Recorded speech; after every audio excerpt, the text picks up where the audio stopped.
Howdy, folks! Welcome back to Nite Bites. I'm Clark Garen, my guest, Mary McGee. And Let's get right on with the speeches. Before we left, I promised you I was going to tell you how Joe Biden was a hypocritical liar. I'm waiting. You remember he talked about John McSame and how he wasn't willing to do anything about the mortgage crisis and all the people out there who are having their homes foreclosed. All the people who were losing their homes.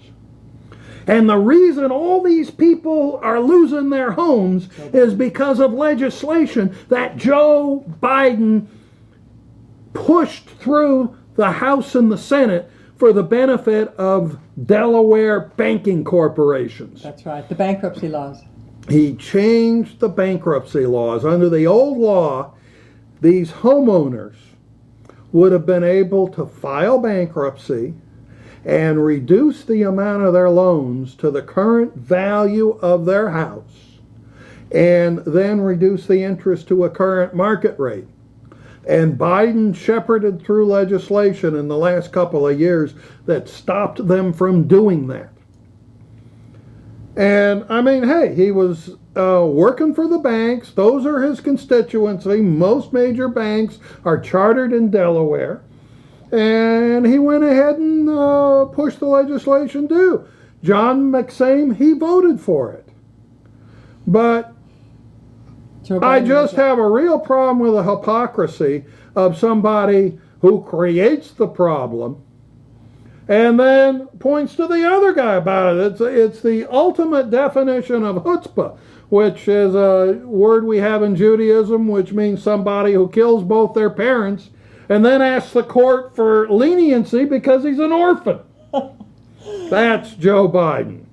But let's go. What bothers me about the bankruptcy laws, it seems to me that the people down the street who are having to use build their credit card debt up just above their eyeballs to pay for gas, the rising price of gas, rising price of food, their house payments have gone up, the insurance doesn't cover all their medical bills, and they have a kid in school they're trying to keep there. So they're using their credit cards, but they can't go into a bankruptcy and save themselves. But every large corporation in the world, seems to me, they can go through bankruptcy, the CEO still get their millions and millions of dollars, and then they reorganize and they're back in business.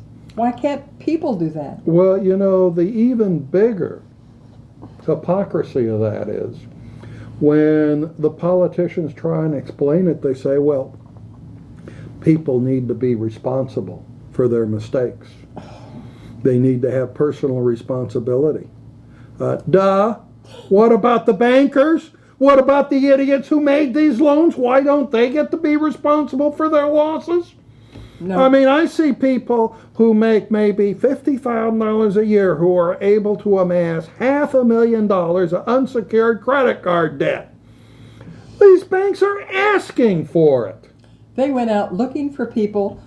There was a case in near Temecula I remember reading about. He was a manager of a Burger King. Okay. No, that's fine. I'm happy he had a great job. He had a wife, 2 or 3 children. They bought Probably had a cholesterol problem. Oh, I'm sure of that. And they went out and bought a $450,000 house and got a 100% loan. A loan with nothing down. That's right. Now, how did that happen? Well, but people were stupid. They gave him the loan because the people giving him the loan could then sell it, make lots of money, and then they could sell it to somebody else, and then everybody in the world got screwed with the packaging. And this was, to be very honest, this was a finance system of home mortgages that was certainly expanded under Bush, but started under your hero, Slick Willie. Slick Willie. So anyway, but let's move on to Thursday night. What did you find the most moving address? Oh, Thursday? Gore. Why were you more than Obama? Gore showed us what could have been and what should have been. That's what Gore's speech told me. What could have been and what should have been. That's what I got out of it, and that's just so sad. Well, Instead, we got George W. You know what got me out of it? The first thing is, I think he's the only one Thursday night who told the truth, the whole truth, and nothing but the truth. Good point. I'm sure. Nobody's going to accuse Obama of that. But that's what Gore did. He came and he said that, gee, your vote really counts. Your study really counts. It really matters. Because we don't know what's going to happen. Well, not only the vote matters, but they have to be counted. Well, if enough people had voted, it wouldn't have mattered what the count was. And if you'd have had the Democrats who had constructed the ballot competently down there in Florida, so a bunch of good old Orthodox Jewish people didn't have their X in front of Pat Buchanan, who said, well, you know, Jewish people are all fine and well, but this is a Christian nation, and you Jews, you want to either become Christians or get the hell out of here. And, you know, the 10,000 of these people voted for this crap? Come on! I don't think so. That was quite... And the ballot was designed by Democrats. You can't blame that on the Republic. You can't even blame Catherine Harris for that. Did you think the ballot was that difficult upon inspection? Or obviously it was. Yeah, because, you know, I mean, I can appreciate now that I have problems seeing a little bit myself with all those things. It's very hard to get that stupid punch card lined up. And what they did was they had names on both sides of the page. Right. So if you were looking at this side of the page, you thought you were voting for one person, and when you were reading this side of the page, it was very easy to get confused and vote for the wrong person. And that was the designer of the ballot. And I mean, you know, they had a lot of elderly people out there. I mean, you know, but it's just that whole incompetence that we had. But it showed that, and it showed that the votes need to be counted, and that's really one of the crimes of the 2000 election. Yeah. That we had a president appointed on a 5-4 vote by the United States Supreme Court. And that does not, they are not responsible for what this guy went and did. But it does show how important it is for people to be involved and really think about where this country is going. One of the things that I really appreciated about Hillary Clinton was that she wanted to give everybody a chance to vote.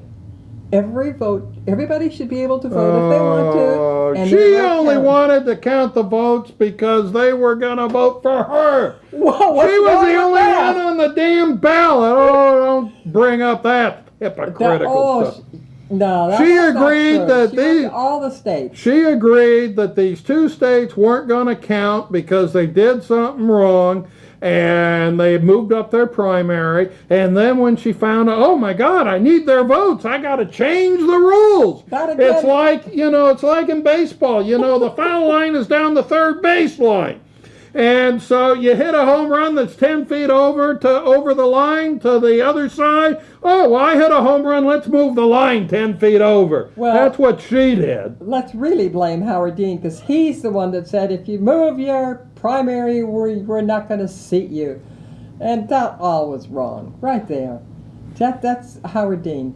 But she agreed to it. Well, now I would have respected her if she'd have said, well, Howard, you can't say that. I'm going to go there. I'm going to campaign. She didn't campaign. She did not campaign. I'm going to go there, and I'm going to claim those votes count. If she'd have said that going out front, I would have respected her. She'd have been right. But no, she said, okay, Howard, I'm going to go along with you. I agree. I'm a good little soldier. I'm going to follow right along. Whoops, it's costing me. No, I'm not going to be a good soldier anymore. I'm going to go stand on a soapbox. Typical broad. They move all over the place. So bad. We're going to be right back, so please stay with us.